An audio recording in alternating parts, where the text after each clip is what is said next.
Zeter en weten recordar Sixto Dirksen de feliz memoria, um empregado, um bom colega e amigo. Dia 16 de março de 1992, Sixto a iniciar sua carreira na Zeter. Depois de passar em diferentes facetas para o que trata trabalho e posição de Zeter. Em 2018, Sixto vira Supervisor Outside Plant Operations.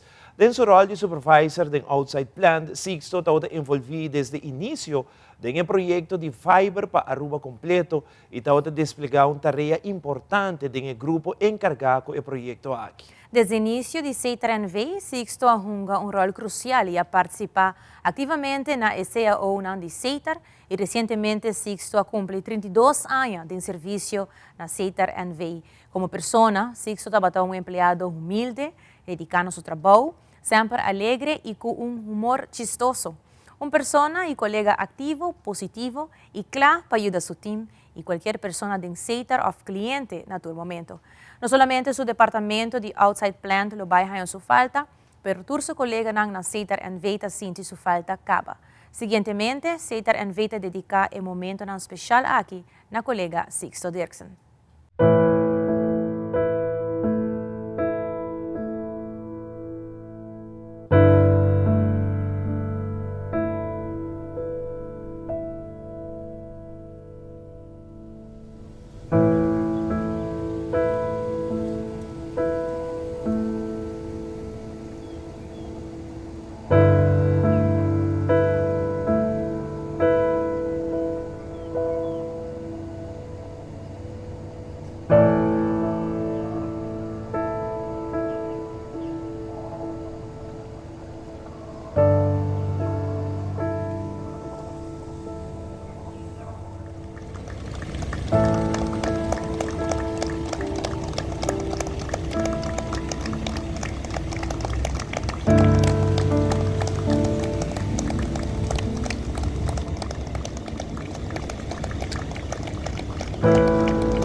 CETRNV, junto com o Teleruba, quer extender uma palavra de profunda condolência e força na sua esposa Ingrid, Judan Melanie, Ibrahim Dirksen e na demais família e bom amigo. Com Sixto, sossega na paz.